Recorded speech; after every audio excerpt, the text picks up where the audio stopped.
हम लोग पढ़ रहे हैं चैप्टर नंबर 9 में टाइप्स ऑफ सॉफ्टवेयर, जिसमें हमने देखा कि सॉफ्टवेयर बेसिकली 3 टाइप के होते हैं। पहला system software, second application software and third is utility software.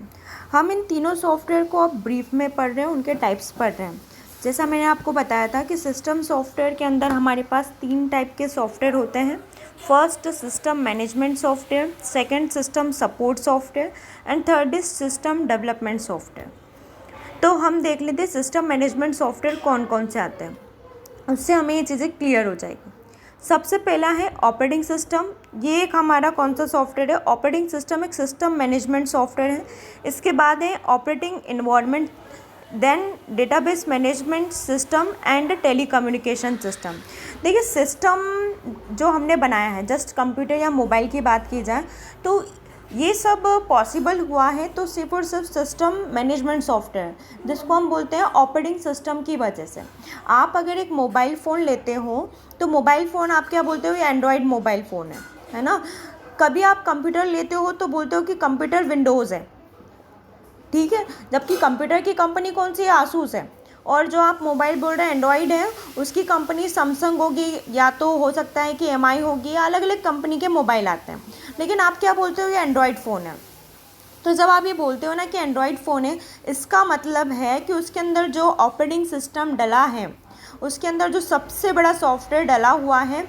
जब आप एक नया मोबाइल बाहर से लाते हो मार्केट से, तो उस के अंदर जब आपने कोई भी एप्लीकेशन डाउनलोड नहीं करी, उसमें सबसे बेसिक जो एप्लीकेशन है जिसकी वजह से वो ऑन होता है, ऑफ होता है ना, उसके अंदर चीज़ों को इंस्टॉल करने की परमिशन देता है, अनइंस्टॉल करने की परमिशन देता है, वो मेन सॉफ्टवेयर, उस मेन सॉफ्टवेयर को हम ऑपरेटिंग सिस्टम बोलते हैं। समझ में आया? तो कंप्यूटर में आपका ऑपरेटिंग सिस्टम डला होता है नॉर्मली विंडोज़ के भी कई सारे वर्जन देखे हैं आपने, Windows 7, Windows 8, Windows 10, Windows XP, ठीक है। आपने मोबाइल में भी कई सारे देखे हैं, ये एंड्रॉयड है, ये किटकैट है, इसके अंदर आईफोन का स्विफ्ट डला हुआ है।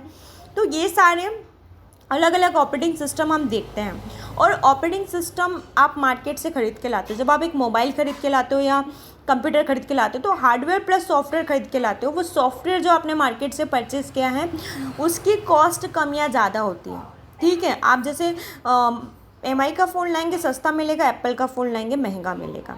मतलब उसके ऑपरेटिंग सिस्टम की कीमत होती है, हार्डवेयर तो मे बी थोड़े सेम ही होते हैं। तो ऑपरेटिंग सिस्टम मेन है सिस्टम मैनेजमेंट के लिए। सिस्टम मैनेजमेंट मतलब मैंने जैसा बोला, ऑन करना, ऑफ़ करना, उसमें कोई भी सॉफ्टवेयर एप्लीकेशन इंस्टॉल करना, कोई भी ऐप अनइंस्टॉल करना, ये सारे जो बेसिक फंक्शनलिटी होते हैं जो सभी मोबाइल्स में लगभग सेम ही होते हैं। तो वो बेसिक फंक्शनलिटी जो सभी में नॉर्मली परफॉर्म होती है, उसके लिए जो रिस्पॉन्सिबल होता है वो होता है हमारा ऑपरेटिंग सिस्टम। सबसे पहले ऑपरेटिंग सिस्टम ही किसी हार्डवेयर पे इंस्टॉल किया जाता है, उसके बाद में ही हम उसके ऊपर सारे सॉफ्टवेयर एप्लीकेशंस को या इंस्टॉल कर पाते हैं। तो अगर आपके हार्डवेयर के अंदर ऑपरेटिंग सिस्टम नहीं होगा तो वो कुछ भी नहीं कर पाएगा। वो सिर्फ एक बॉक्स है, ठीक है, एक प्लास्टिक का बॉक्स रहेगा, या जो भी डिवाइस आपके पास सिर्फ एक बॉक्स रह पाएगी, एक इंस्ट्रूमेंट रह पाएगा, लेकिन उसकी कोई भी फंक्शनलिटी पॉसिबल नहीं है अगर उसके अंदर ये मेन सॉफ्टवेयर, जिसको सिस्टम मैनेजमेंट सॉफ्टवेयर बोला जाता है, ऑपरेटिंग सिस्टम इंस्टॉल नहीं होगा तो कोई भी फंक्शनलिटी नहीं होगी। अब सेकेंड है ऑपरेटिंग इन्वायरमेंट। ऑपरेटिंग इन्वायरमेंट होता है कि उसके अंदर जितना भी काम चल रहा है, लाइक इनपुट आउटपुट हुआ, प्रोसेस का काम हुआ, ये सब किसकी वजह से पॉसिबल है? ऑपरेटिंग इन्वायरमेंट की वजह से पॉसिबल। अगर उसके अंदर बेसिक ड्राइवर्स टूल्स नहीं होंगे तो वो ये इनमें से कोई भी काम नहीं कर पाएगा। प्रिंट देना है या तो फिर मान लीजिए कोई भी छोटा छोटा काम वो परफॉर्म हो पाता है सिर्फ और सिर्फ ऑपरेटिंग इन्वायरमेंट की वजह। तो समझ आया? Then database management system. अब तक आप मुझसे आईपी पढ़ रहे हो तो आपको पता होना चाहिए कि डेटाबेस क्या होता है। डेटाबेस यानी हमारे ऑडियो, वीडियो, मैसेज, चैट, ये सारा हमारा डेटाबेस कहलाता है। और इन डेटाबेस को हमारे मोबाइल में सिस्टमेटिक आप काहे में रखते हो? फोल्डर में रखते हो। आपके पास एक फाइल मैनेजर का नाम से या फोल्डर के नाम से एक आइकन होता है आपके मोबाइल में, उसी के अंदर आपके सारे डाउनलोड्स मिल जाएंगे, सारी कैमरास, DCIM बोलते हैं जिसे, है ना, कैमरास के फ़ोटोज़, वीडियोज़ हैं, आप जितनी भी चीज़ें डाउनलोड करोगे उसका एक बाय डिफ़ॉल्ट फोल्डर वहाँ बन जाता है। तो ये सारा जो मैनेजमेंट है किसका मैनेजमेंट? फ़ोटो, वीडियो, ऑडियो, ये जितना भी आप अपने मोबाइल में काम कर रहे हो उसके जितनी भी फाइल्स है, जितनी भी पिक्चर्स है, उन सब के मैनेजमेंट के काम के लिए जो हेल्प करता है उसको हम बोलते हैं डेटाबेस मैनेजमेंट सिस्टम। तो ये सेकंड सिस्टम मैनेजमेंट सॉफ्टवेयर, मतलब third management system management software हो गया। Then telecommunication monitor. Telecommunication monitor में क्या आ जाएगा आपके पास? जितना भी टेलीकम्युनिकेशन का काम होता है, टेलीकम्युनिकेशन में लाइक आप कॉल करते हैं, कॉल आता है, रिसीव करते हैं, फिर उसको कट करते हैं, या आप किसी को डायल करते हैं कॉल, ये सब फंक्शनलिटी जो है वो टेलीकम्युनिकेशन मॉडेम में होती है। तो आपके मोबाइल के अंदर ऑपरेटिंग सिस्टम के साथ साथ आप कॉल रिसीव कर रहे हैं, फाइल को मैनेज करने के साथ साथ, डेटा को मैनेज करने के साथ साथ जितनी भी फंक्शन कॉल से रिलेटेड है वो टेलीकम्युनिकेशन मॉनिटर में आ जाएगी। तो ये थे हमारे सिस्टम मैनेजमेंट सॉफ्टवेयर। समझ में आया? एक सिस्टम, एक मोबाइल या एक कंप्यूटर कभी भी कंप्लीट कब होगा? जब इसमें ये चारों फंक्शनलिटी होगी। बेसिक फंक्शनलिटी जो ऑपरेटिंग सिस्टम प्रोवाइड करता है, ऑन करना, ऑफ करना, ठीक है। इसके अलावा आप क्या करते हो, उसके अंदर जितने भी नॉर्मल फंक्शन है, रीस्टार्ट करना या रिबूट करना, फॉर्मेट करना, ये सब ऑपरेटिंग सिस्टम की वजह से पॉसिबल है।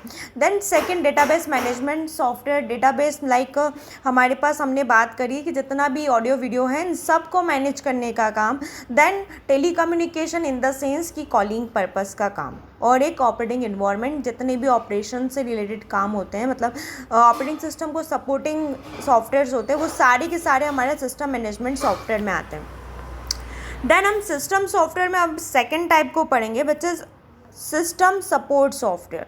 सिस्टम सपोर्ट सॉफ्टवेयर में हमारे पास कई सारे सॉफ्टवेयर आ जाते हैं। देखिए, हम सभी जानते हैं कि कंप्यूटर हमारी लैंग्वेज नहीं समझता। कंप्यूटर सिर्फ और सिर्फ एक ही लैंग्वेज समझता है, वो है ऑन और ऑफ, मतलब बाइनरी लैंग्वेज। जब भी लाइट ऑन होती है, स्विच ऑन होता है, तो वो उसे 1 कर देता है, और ऑफ रहता है तो 0 कर देता है। इसी तरह से कंप्यूटर दो ही लैंग्वेज मतलब एक ही लैंग्वेज समझता है, और उसमें भी सिर्फ दो ही चीज़ें समझता है, ऑन होना या ऑफ होना, ठीक है। तो इसी पर्पस पे हम जानते हैं कि कंप्यूटर ABCD नहीं समझता, ना ही वो 1 2 3 समझता है। तो वो जो भी चीज़ें समझता है उसे समझाने के लिए जो सपोर्ट सिस्टम है वो है सिस्टम सपोर्ट सॉफ्टवेयर।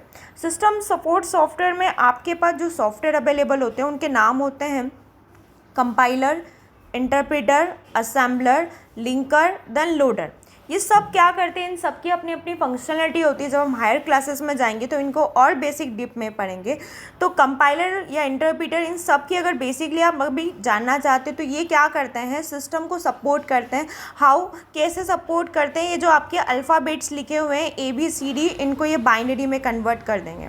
तो बाइनरी में कन्वर्ट करना यानी जो कंप्यूटर समझ सके उस लैंग्वेज में कन्वर्ट करने का काम कौन करता है?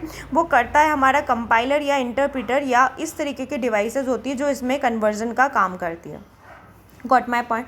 तो सिस्टम सपोर्ट सॉफ्टवेयर वो सॉफ्टवेयर होंगे जो हमारी लैंग्वेज को, ABCD को, या हमारी जो भी इंग्लिश हिंदी लैंग्वेज है उसको कंप्यूटर को समझा सके। तो उसे हम क्या बोलते हैं? System support software. इसके लिए नाम बता दिए मैंने आपको, यहाँ नाम लिखे हुए हैं, compiler, interpreter, assembler, linker, then loader. ये पांचों की अपनी अपनी फंक्शनलिटी होती है। एक के बाद एक सभी फंक्शन परफॉर्म होते हैं, तभी हम कंप्यूटर पे अपने डेटा को देख पाते हैं, ठीक है।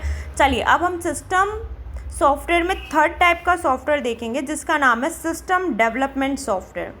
जब भी हम कोई भी सॉफ्टवेयर बनाएंगे तो मैंने आपको बताया जैसे प्लास्टिक की बॉटल बनानी तो उसके लिए भी एक मशीन लगेगी, है ना। जब भी कोई चीज़ डेवलप करनी है तो उसके लिए भी मशीन लगेगी। आप ऑपरेटिंग सिस्टम बनाओ, चाहे आप DBMS सिस्टम बनाओ या आप कंपाइलर बनाओ, कुछ भी चीज़ें बनाओ, तो इसके लिए जो सपोर्ट सॉफ्टवेयर हैं उन सपोर्टिंग सॉफ्टवेयर में पहला है मशीन लैंग्वेज और दूसरा है असेंबली लैंग्वेज। ये दोनों मशीन लैंग्वेज हम जो लैंग्वेज समझते हैं और जो कंप्यूटर लैंग्वेज समझता है उन दोनों के बीच में इंटरप्रेट करने का काम करने वाली लैंग्वेजेस होती है मशीन लैंग्वेज और असेंबली लैंग्वेज।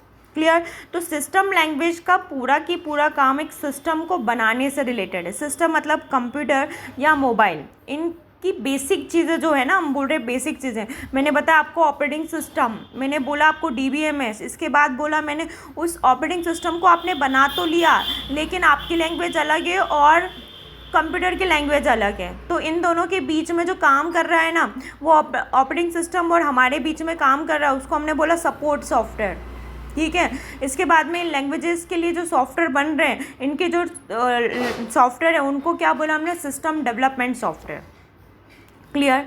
वैसे बेसिकली अगर हम ऑपरेटिंग सिस्टम को बोले तो ऑपरेटिंग सिस्टम क्या होता है, ऑपरेटिंग सिस्टम बेसिकली यूज़र और मशीन के बीच में इंटरेक्शन का काम करता है, उन दोनों के बीच में लिंकिंग प्रोवाइड करता है ऑपरेटिंग सिस्टम। क्लियर। एक एप्लीकेशन और यूज़र के बीच में, एक एप्लीकेशन भी नहीं चल पाएगी अगर आपके पास मोबाइल ही नहीं, आप एप्लीकेशन डाउनलोड कर लीजिए, हो पा रहा है पॉसिबल नहीं। वाईफाई चल रहा है आपके घर में, आपके पास मोबाइल नहीं, आप एप्लीकेशन डाउनलोड कर लो, पॉसिबल है क्या, नहीं है। अगर हम ये बोले कि हमारे पास तो मोबाइल है, मोबाइल के अंदर वो मोबाइल बंद है, ऑपरेटिंग सिस्टम उसका चालू नहीं है, मोबाइल स्विच ऑफ है, वाईफाई भी है और आप एप्लीकेशन डाउनलोड कर लो, क्या पॉसिबल है, नहीं। कोई भी एप्लीकेशन जब तक उसके पास ऑपरेटिंग सिस्टम नहीं है, उस एप्लीकेशन को डाउनलोड नहीं किया जा पाएगा। और एप्लीकेशन और हमारे बीच में, मतलब यूज़र और एप्लीकेशन के बीच में इंटरेक्शन का काम जो कर रहा है ना, वही वो बेसिकली ऑपरेटिंग सिस्टम है। अगर ऑपरेटिंग सिस्टम नहीं होगा तो आप अपने मोबाइल में कोई भी एप्लीकेशन डाउनलोड नहीं कर पाएंगे और ना ही उस पर कोई काम कर पाएंगे। ठीक है, तो आपको समझ में आ गया कि सिस्टम सॉफ्टवेयर कौन कौन से होते हैं। नाउ अब हम समझते हैं कि एप्लीकेशन सॉफ्टवेयर किसको कहा जाता है। एप्लीकेशन सॉफ्टवेयर हम उसे कहते हैं जितनी भी हम अपने मोबाइल में, पहले तो हमने ऑपरेटिंग सिस्टम डाल लिया है, सिस्टम की बेसिक जो रिक्वायरमेंट थी वो कंप्लीट कर लिया, अब उसके बाद में हम उस पर कोई ना कोई ऐप डाउनलोड कर सकते हैं। तो जो आप ऐप डाउनलोड करते हो उसमें से भी कुछ ऐप जो आपके कंप्यूटर या मोबाइल में पहले से होती है उनको हम बोलते हैं general purpose application program. General purpose, जैसे हमें किसी भी ऑफिस में काम करने के लिए फ़ाइल चाहिए पड़ती है तो फाइल काय पे बनेगी, वर्ड प्रोसेसिंग प्रोग्राम पे। ठीक है, आपको अलग अलग टाइप की फ़ाइल बनानी हो सकता है कि आपको वर्डपैड की फ़ाइल बनानी पड़े, हो सकता है कि आपको एक्सेल की शीट बनानी पड़े, जिसे हम स्प्रेडशीट पहले कहते थे और अब उसको हम एक्सेल शीट कहते हैं। चारों नाम वही है, वर्ड, पावर पॉइंट, एक्सेल और एक्सेल। प्रेजेंटेशन सॉफ्टवेयर है ना, क्या पावर पॉइंट, पीपीटी जिसको हम बोलते हैं पावर पॉइंट प्रेजेंटेशन सॉफ्टवेयर है। ये जो स्प्रेडशीट है इसका नाम है एक्सेल। डीबीएमएस के लिए जो है उसका नाम है एक्सेस। वर्ड प्रोसेसिंग के लिए जो है उसका नाम है एमएस ऑफिस वर्ड।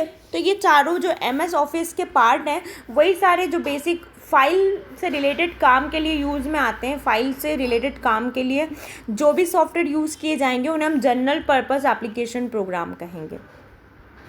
ठीक है, तो हम स्पेशल पर्पस एप्लीकेशन प्रोग्राम किसे कहते हैं, जैसे मैंने आपको पहले भी बताया था, अकाउंटिंग पैकेज, लाइक आपने टेली की बात कर ली, मेडिकल पैकेज यानी कि जो मेडिकल में यूज़ होते हैं वो सॉफ्टवेयर, एजुकेशनल पैकेज, हम जो अभी जैसे स्कूल में नया सॉफ्टवेयर रहा, कोई भी चीज़ रही तो आप देखते हैं जो ऑनलाइन पढ़ाने के लिए अभी बहुत सारे सॉफ्टवेयर अलग अलग स्कूल लॉन्च कर रही है, अलग अलग जगह पर कॉलेज में यूज़ हो रहे हैं, तो वो हुआ हमारे एजुकेशनल पैकेज। फिनेंशियल पैकेज है ना, फिनेंशियल पैकेज क्या करेंगे, वही अकाउंटिंग से रिलेटेड काम करेंगे। तो ये जो सॉफ्टवेयर आपके पास स्पेशल पर्पस, आपका पर्पस है एजुकेशन, आपका पर्पस है मेडिकल, आपका पर्पस है अकाउंटिंग, फिनेंशियल, तो ये सारे जो सॉफ्टवेयर आपके पास यूज़ होने वाले हैं उसे हम स्पेशल पर्पस एप्लीकेशन प्रोग्राम कहेंगे। आप आज की जनरेशन के अकॉर्डिंग इसमें एक स्पेशल पर्पस सॉफ्टवेयर यूज़ कर सकते हैं, पिकार्ट्स, या कोई ना कोई सेल्फी का आप यूज़ कर सकते हैं, या हो सकता है कि आप कोई लॉक के लिए यूज़ कर रहे हो तो, या जीमेल आप यूज़ कर रहे हो, वो भी स्पेशल पर्पस सॉफ्टवेयर हो गया है ना। उसके अलावा हम कौन कौन से व्हाट्सअप यूज़ कर रहे हैं तो ये एक स्पेशल पर्पस सॉफ्टवेयर हो गया। तो ये सारे हमारे स्पेशल पर्पस, हमारे पर्पस से रिलेटेड हमने उसको डाउनलोड किया हुआ है। और जनरली जो हमारे बेसिक फंक्शनलिटी जो ऑफिस से रिलेटेड काम होते हैं उसके लिए जो सॉफ्टवेयर है, जो एप्लीकेशन हमारे मोबाइल में होती है उसे हम जनरल पर्पस एप्लीकेशन प्रोग्राम कहते हैं।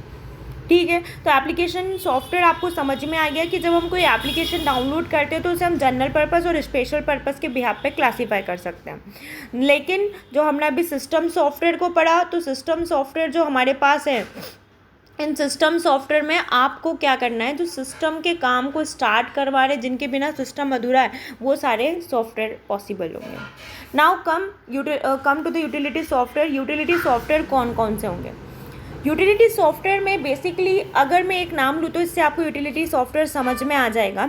वैसे तो इसके अंदर डेटा बैकअप, यूटिलिटी क्या है, डेटा का बैकअप लेना, डेटा की स्कैनिंग करना सिस्टम की, डेटा कंप्रेशन, इसके अलावा सिस्टम की फॉर्मेटिंग करना, फॉर्मेट करते हैं हम डिस्क को फॉर्मेट करना मतलब आपके कंप्यूटर को फॉर्मेट करना या मोबाइल को फॉर्मेट करना। डेटा कंप्रेशन यानी कि उसके साइज़ को छोटा करना, क्योंकि कभी कभी बड़ी बड़ी फाइल एक जगह से दूसरी जगह तक जाने में प्रॉब्लम करती है और डेटा भी काफ़ी ज़्यादा यूज़ करती है, तो हम उसके लिए यूज़ करते हैं डेटा कंप्रेशन सॉफ्टवेयर।